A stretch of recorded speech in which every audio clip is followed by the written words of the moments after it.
The Oh My Days Academy podcast is brought to you by Tom Elliott and Cornerstone Entertainment, helping you to live well in every domain of life.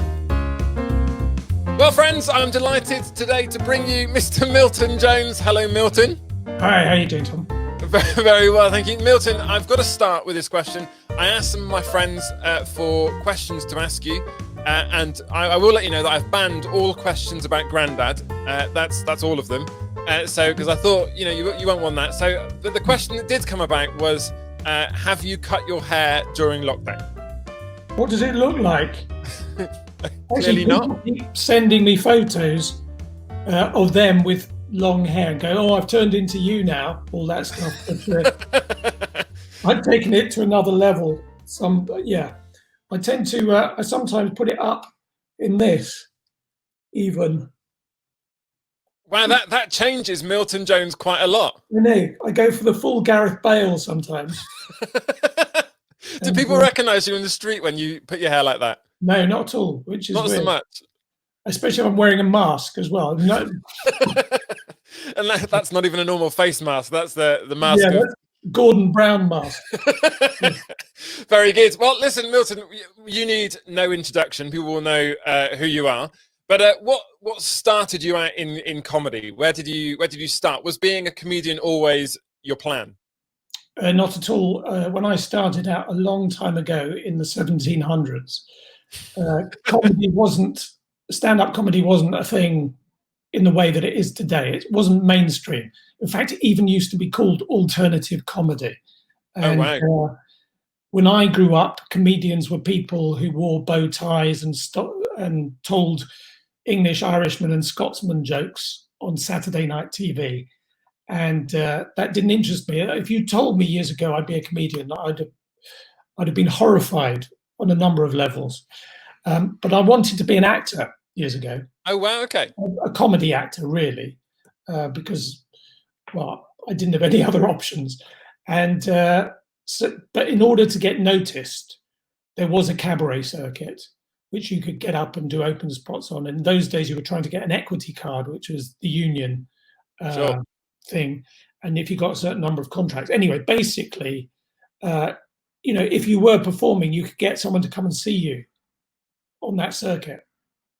The problem was always, well, what are you in? But how do you get into anything if people could never see you perform? So if you go on the cabaret circuit, then you can get someone to see you. But gradually, for me, that began to be the work in itself, because there became more and more. I mean, it took a long time to get going. And as we know, the cliche about stand-up comedy is it's a bit like learning a musical instrument, except you do all your practice in public. And a lot of funny people give up. So who inspired you? Who were the comics around that kind of inspired you to go comedy route as opposed to acting? Well, in television terms, it was more people who were on Saturday Night Live, which was a program in the late 80s, early 90s. People like Harry Enfield, Rowan Atkinson was doing Blackadder. And then when I began to do open spots, it was people like Eddie Izzard and Jack Dee and Lee Evans and Frank Skinner. They were all sort of top of the bill in the clubs. And that must have been bizarre now when you started to work with those guys. That must have been a surreal moment, having grown up watching them. Well, yes, but I was working with them within a few years. It's just that they weren't well known at that point. And, very good. I'd be doing small clubs, and then I didn't see Lee Evans for a couple of years, and he turned up in a Hollywood film. Said, whoa, how did that happen? And it's been very interesting because I've been doing it 30 years now. Wow, okay. I've seen a lot of people go from no one knowing who they are to suddenly being really, stop the traffic famous. And that's been fantastic to be around that. But you suddenly see that it's also not a meritocracy as well. I think to succeed, you do have to be good. Sure. But as we know, there are a lot of people who are good, who just sort of have never been in the right place at the right time. And you need to have hard work, luck, and There's one other thing. What was it? Talent. That's it. That's quite important, that bit. Yeah, that's probably the most important, actually, come to think of it. And just keep going with those, And thus far, who knows post-COVID what happens, but thus far, there is a circuit out there you can make a living on, without necessarily being on television, until recently, at least. Sure. And with social media and things, it's all diversifying in all sorts of weird ways. It's becoming more egalitarian in the sense that people can make their own stuff. But as much like literature, anyone who's got a word processor can write a book now, and anyone who's got a camera can do a YouTube video. Sure. And the club scene is less, because basically a lot of the people who are comedy potential audience want to see someone they've seen on television, which is a problem, because there are not quite enough of those to spread around the clubs as well as doing the theatres. So basically the industry has changed completely since I started doing it. And wow. So have you always had the same style? Have you always had one-liners? To begin with, I was trying all sorts of things, because I was practicing on stage and failing some of the time. And I think I did one-liners because I was so scared on stage. I needed to get to the funny bit as soon as possible. So if you do lots of those, you end up with one-liners. Sure. But the whole image thing of the hair and the shirts and that gradually evolved over the years. There wasn't, I didn't start like that. I just tried different things. And sometimes it worked, sometimes it didn't. But it wasn't until I adopted the hair and the shirts and stuff that I felt I was properly playing a part, which tied in with the acting thing originally. And then I felt I could write for this character rather than just saying, what do I find funny? And I'll write that down. Yeah, sure. Because so I was going to ask you at the end, how much of the Milton that we see on TV and on stage, how much of that is a character and how much is it just kind of an exaggerated version of you day to day? You'd be better off asking my family that. But I think all of us who perform, to some extent, we have a heightened versions of ourselves on stage. And I've just pushed it a bit further, really. And I am... A bit? Yeah, a bit, yeah. Yeah, I am naturally clumsy in terms of thinking and doing things. And if I go to a cash machine to put a check in, if you ever did that years ago, I put it in the wrong hole, just naturally. I still bump my shoulders on the doorposts in my own house. Nice. And so basically, if you're making all these mistakes all day long, it doesn't take much to push it a bit farther in your head. What is the worst possible thing that could happen in this situation? And then you're imagining situations. So you just go, what would happen to me in that situation times 10? Very good. So for all us clumsy people out there is hope of making a career out of it. Yes, if you can't win the 100 meters, deliberately fall over and lose your trousers, and everyone will remember you. You're sorted. You're sorted for life. Yeah. Milton, so we first met, I think it was like a year and a half ago, possibly. It was December one year. And on your encouragement, I signed up and I went up ready to go to Edinburgh Fringe this year, which of course would have been my breakout year and would have been my big win. But clearly things happened and we didn't get there. But Edinburgh Fringe played a significant role in your journey. Tell us a bit about that and what it led to. Yes, I mean, I did a show with some other people the first time I went. Actually, no, that's not true. I went in, I think it was 89 or something, and did a sort of sketchy... Right, so can I just insert, I was born in 89. Really? Move on. Good night. Yeah, it was 89. I think it was 89 or 90. I can't remember. Just after you were born, anyway. I did a show in Edinburgh, and then I didn't do it for about 6 years.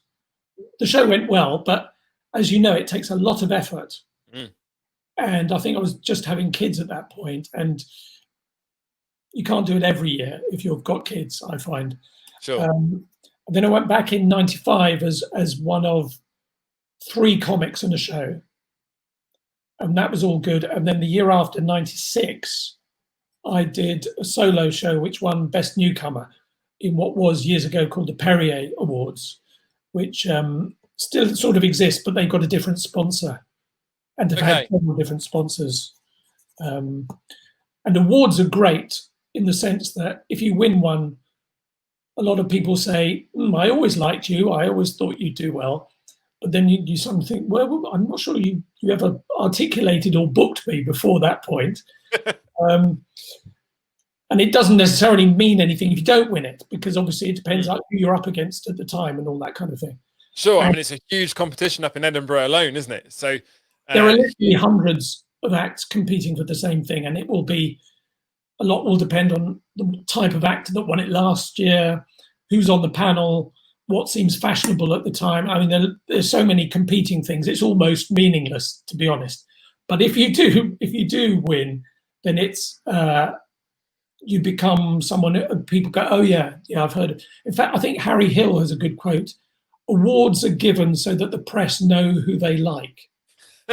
Very good. And there is an element of truth to that, that people sit up and take notice. And then the year after, I was nominated for the main award in '97, which again was helpful in just public. And to be honest, the biggest single thing about the awards was it gave me confidence in myself that some other people thought I was going in the right direction. Yeah, as well. So you weren't particularly known at that point. So you'd just been doing the clubs, is that right? Just clubs, and I was booked by some places, not others.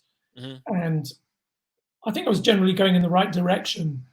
But as you will know, putting a show together for an hour is not the same as 10 minutes or 20 minutes. Sure. Yeah, absolutely. It's significantly longer because it doesn't matter what audience you have. At about 40 minutes, no matter how well the show is going, everyone begins to think, when is this over? Or they begin to shuffle. You begin physically to notice it, I think. Yeah. You've got to do something else. You've got to get them to wave their hands or stand up and sit down, or show them some pictures, or just to vary the angle of attack. Yeah, I mean, certainly my first milestone was that kind of 40-minute show, really. Because you kind of escape just as the audience are dipping, I guess. But yeah, I mean, but then you flip to your stint on kind of Mock the Week and I guess in some ways Radio 4, but which is completely different because you've got to come up with the goods quick and fast. Well, the best single thing that came out of Edinburgh for me was there was a radio producer there who suggested we put in something for Radio 4, and this was 1998. And again, I had a bit of good fortune there in the sense that we filled a slot at 6:30 that was left by someone at short notice. Okay. Normally you would go on at 11 and probably be lost to most people. I bet that person who left at short notice looks back at that and kicks themselves now. I'm not even sure who it was, but there was suddenly a gap, and that meant I was on before the 1 o'clock news on Sundays at lunchtime, and again on Thursdays at 6:30 before the Archers. It was suddenly, I mean, the average age of the Radio 4 listener is 112 anyway. So you're going for a slightly different audience. I was going to say, you have quite a diverse audience. And I've been to a few of your shows this last year or so. And it's a whole mix, isn't it? Because you've got Mock the Week, I guess, that are younger, I guess, and they want that kind of more edgy stuff, I guess. And then you've got Radio 4 that a very different crowd. How do you find that? Yes, and I will literally have old age pensioners and goths sitting next to each other. I love that. Which is great. I mean, this has only happened. I've only been doing Mock the Week for 10 years, whereas I've been doing the radio for 20 years. So I had 10 years with old audiences, and then it began to get mixed up. But when it works really well as an audience is when whole families come together. So someone who's seen me on Mock the Week will take their father or grandfather. That's amazing. I quite like that. It feels like, I mean, it's definitely not a club audience. It's more like a pantomime audience, actually. Yeah, Which sure. sort of suits my style to some degree. Do you prefer it to the clubs? Sorry, what? Do you prefer it to the clubs? There's nothing like a performer performing to people who like them, who've already decided that you're funny. So the offstage announcement gets a laugh. Yeah, amazing. Whereas if you're going to clubs, and I spent 20 years doing this, no one knows who you are. You walk on maybe at 2 a.m. You spend 5 minutes winning them over at least. Yeah, I guess that's disappeared. Once you're known by your audience, that 5 minutes of winning over disappears. Yes. I mean, there is an argument to say that you don't actually improve very much once you have your own audience, because they let you get away with more. And quite often, if I go back to a club, I suddenly realize, oh, half the tour stuff, it's not going to work in a club. Yeah, okay. Because A, they won't give you as long to develop something. And also, everyone's on their A game. Yeah, sure. And you can't really do a story that takes a while and has a bit of a C grade punchline. So here's the thing. So if you're trying new stuff in a club, obviously there's the pressure there of you're a big name, and yet you're trying new stuff. So the pressure of still being good. Of course, you've got Mock the Week as well, which is almost off the cuff. So that, how do you find there's pressure in these kind of gigs? In the club gigs, well, I tend to do a lot of new material nights. So to some degree, the pressure is off there because everyone knows that this is new stuff. And at the end of a show that's tightened together, I may say, can I try some new stuff, or words to that effect? And the audience being warmed up and knowing what I'm doing, I'll get a reasonably honest reaction. But because it's one-liners, I find that I can change one word and it can be the difference between success and failure of that line. Right, okay. So I have to try things out quite a few times in different ways in order to know if it works. So I do spend a lot of time going to clubs just doing 5-10 minutes. What about Mock the Week? Because everyone's seen Mock the Week. People know that there's the ethos of it being kind of off the cuff and there. So how much pressure is it to perform on Mock the Week? It's not easy. I never have it in the diary and think, oh, goody, that'll be a load of fun. Get on with all the people. But as I've said before, it's always 7 people trying to get through a door for 2. All the time. Yeah, sure. So even if you have a good idea, it doesn't mean you can get a word in. Absolutely. And so many times the conversation moves on before I've got in most of what I say is get in. But that's, in some ways, that's your advantage, isn't it? Because when you do come on, it's completely different from the other comics. Hopefully, yeah. And I don't say much when I do. You know, it tends to be 7 words long or something. Yeah, sure. Is that intentional? The editor quite likes that because anyone who's telling a long story on Mock the Week, it probably won't be in the edit. Okay. And I'm quite often used as the last person to speak in a round. Yeah, because it kind of finishes off nicely. Because I tend to drag things sideways anyway. And it's like, we can't really go back to the subject now, so let's all move on, shall we? I bet they love you in the editing room, I guess, because you just kind of wrap it up nicely. There is an element of that. But Mock the Week, people ask me how spontaneous it is. And if you saw the recording, you know that there's a lot of stuff that just doesn't work. Sure. So you just see the edited highlights, the stuff that does work, usually. And there's plenty of stuff that does work that doesn't get on the show as well, because they haven't got the time or no one else had anything funny to say about it. So we won't do that question. But before we get a massive document beforehand with basically all the stories in the last week where no one died. Okay. Which is a lot of stuff. Well, I say that. Some weeks it's a load of stuff. It's always a load of stuff. But it's very difficult if there's a big disaster in the news. Yeah. You go, well, we can't talk about that. So we've got to find all the tiny little stories that actually no one's been listening to. Yeah, sure. And that's harder, actually, because you're really filtering through stuff. My advantage is I don't always keep to the subject anyway, or tenuously I keep to the subject. And I always do the stand-up round. Okay. Not everyone wants to do that. But I just feel that I've got to have 2 or 3 minutes where I drag people into my world. Yeah, sure. Which has sort of worked for me because that's what they get on tour when they see it. Whereas if they're people to storytellers, they're not going to have some, I can get in and out very quickly. What's harder for me as a performer to do a longer show with lots of short, sharp stuff. Because, as I say, after 15 minutes, blood comes out of people's ears. So just how many gags are in your kind of, I guess, 90-minute, 2-hour show? Well, it depends on the night, how fast I have to go and how much other stuff there is happening in the room. But, I mean, I only do 1 hour and 20, actually, given that I have a support act and an interval. But 250 to 300, maybe, depending.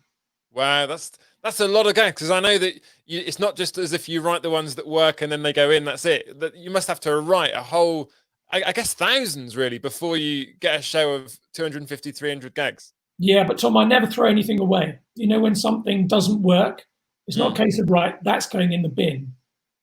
It goes back in the file to be reworked another day, because often I think, I've had an idea for 10 years and just coming to it fresh.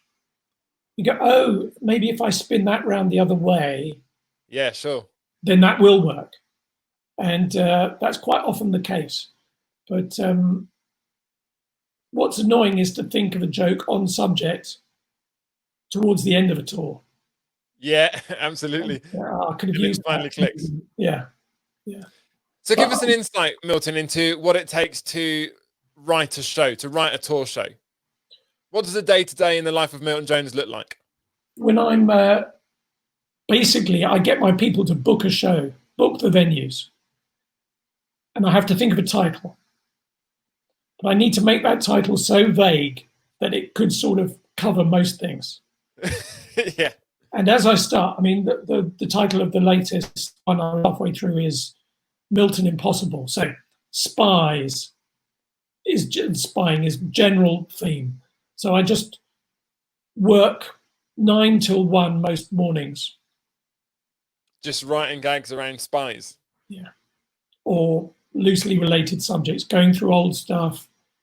And then maybe once or twice a week, I'll book a new material night. Okay. And I'll take 25 jokes or ideas. And it's not until I'm focused in front of real human beings. Yeah. That I go, oh, that's not going to work. Or how about if I add this bit? And it's the adrenaline of the moment that suddenly focuses it.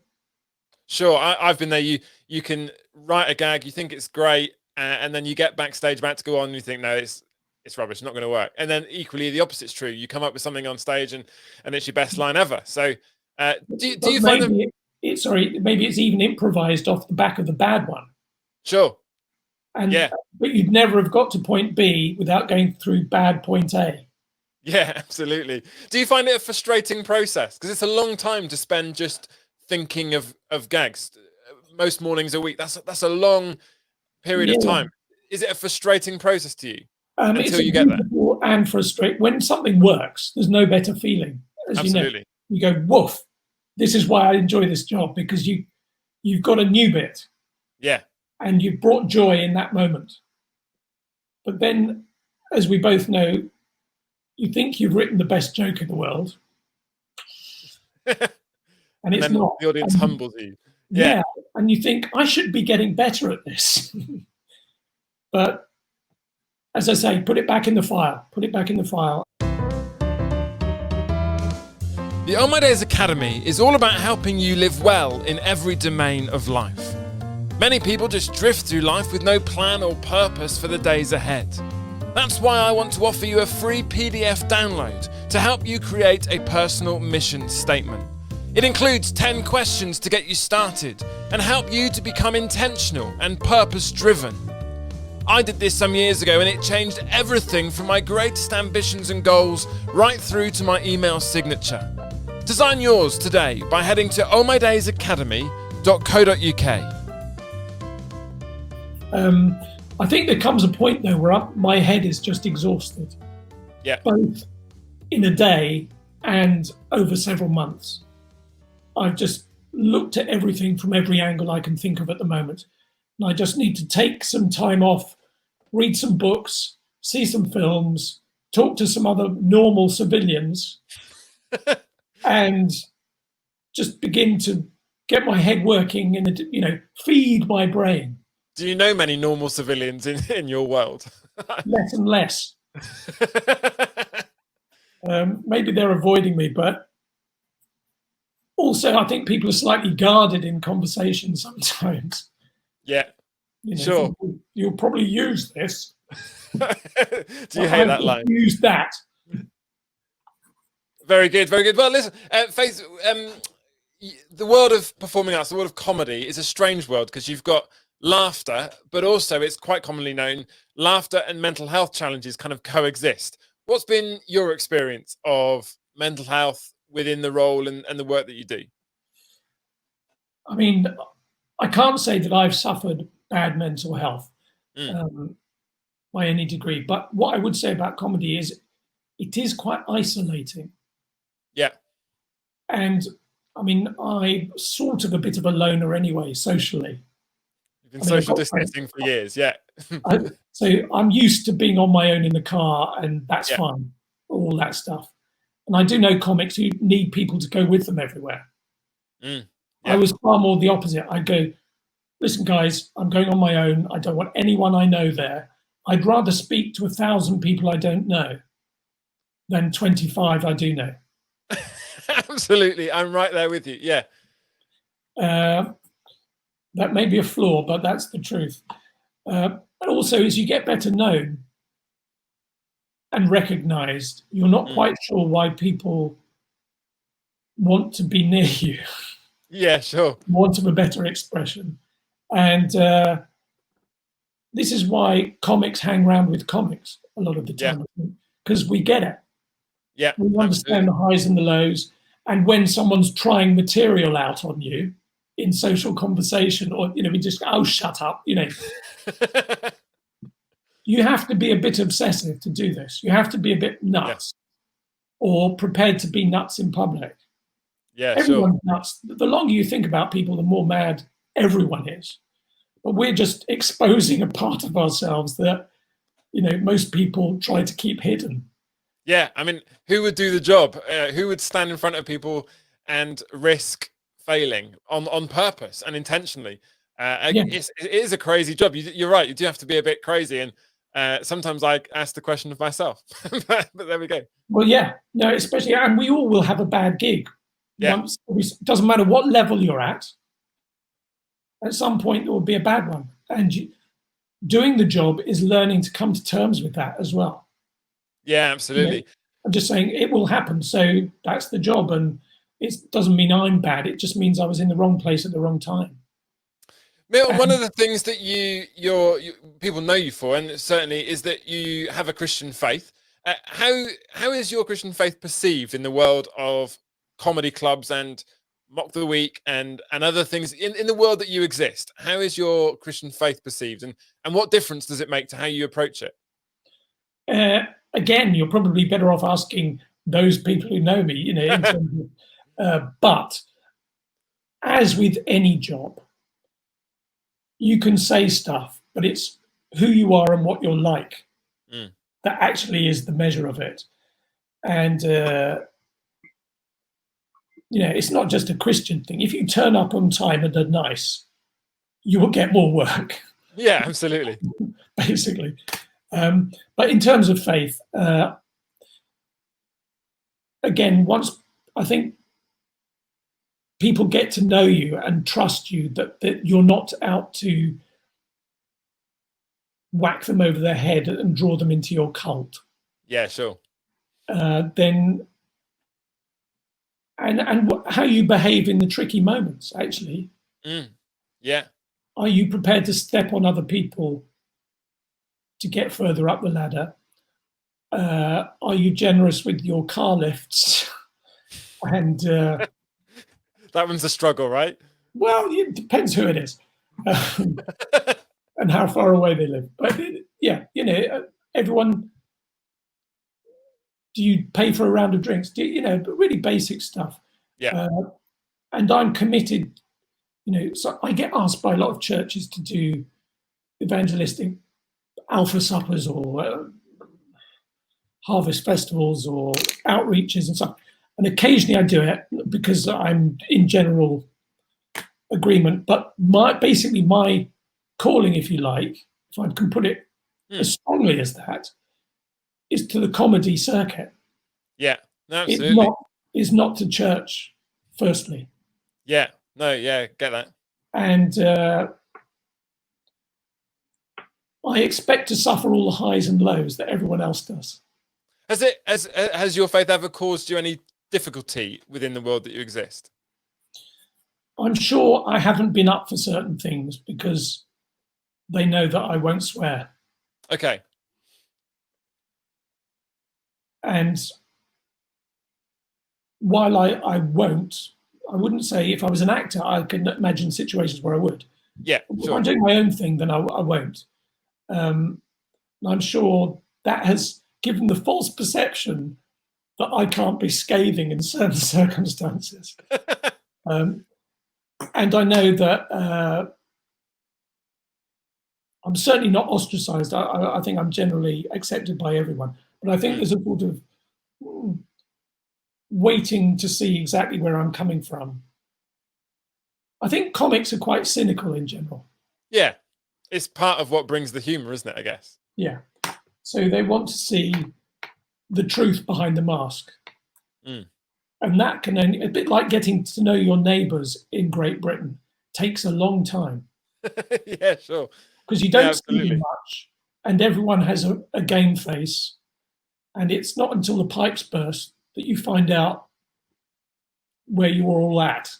Yeah, sure. And whether you lose your temper or you're reasonable to deal with. And I think,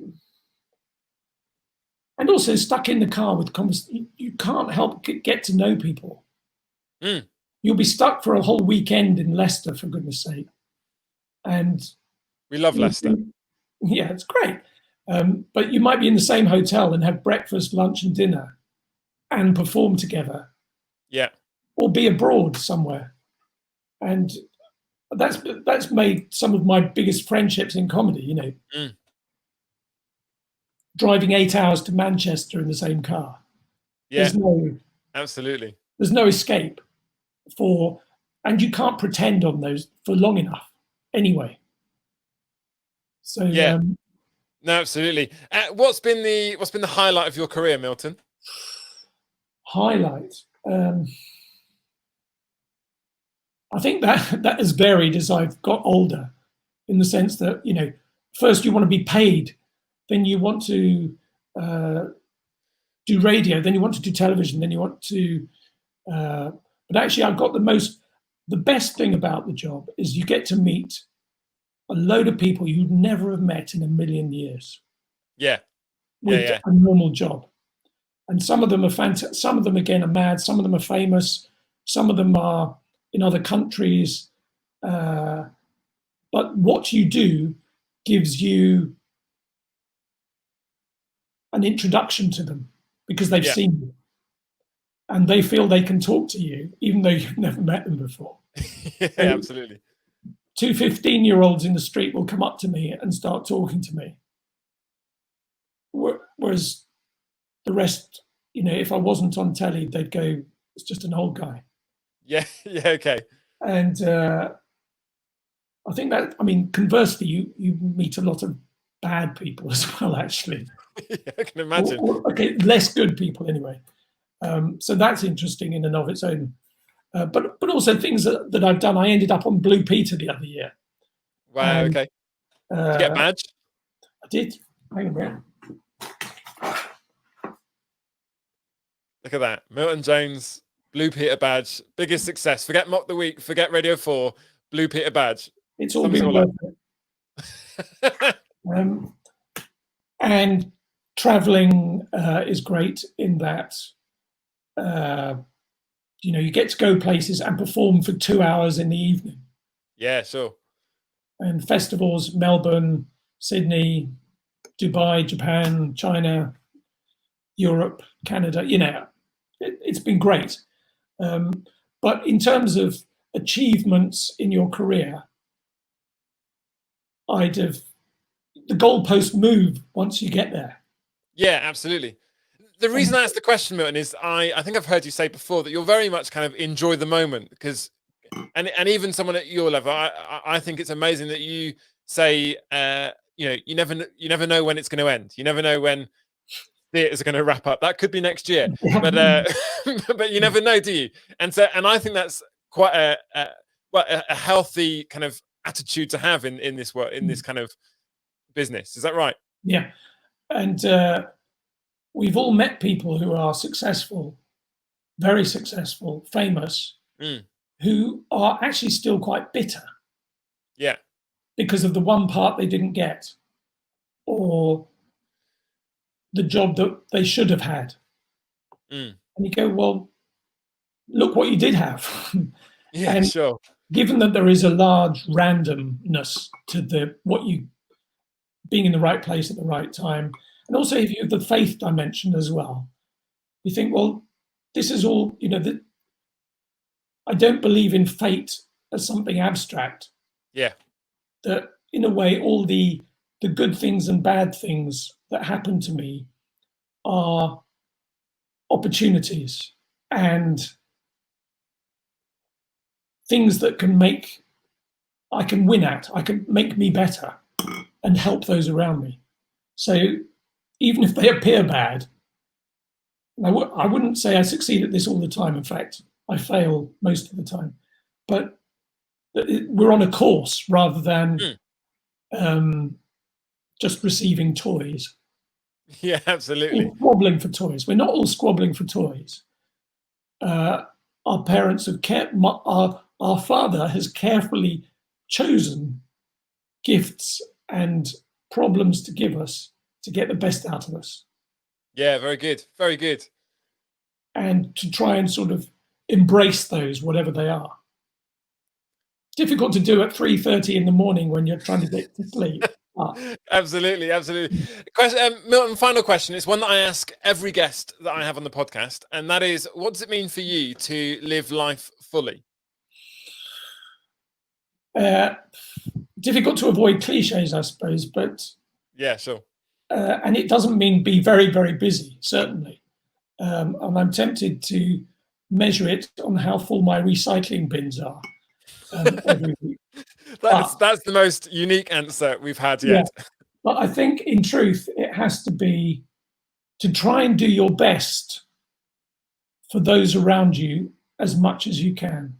So that I do my best for my family, I do my best for my friends, my church community, my local area, and any audience that I have. And that'll mean, well, for audiences, trying to do the best show I can, or be the best dad I can, the best husband, etc., etc. And if you look after doing the best for those people, it would sort of look after you. Yeah, absolutely. Now, again, I don't succeed at that. 6.4% of the time I succeed at that. But that's the theory, that if you set up your life to help people, not in a look at me, I'm doing this way. Yeah. But to focus your life on the priorities of those around you, then I think then at the end you can look back with, well, I don't know, pride is the wrong thing. Satisfaction. Yeah, absolutely. Mm.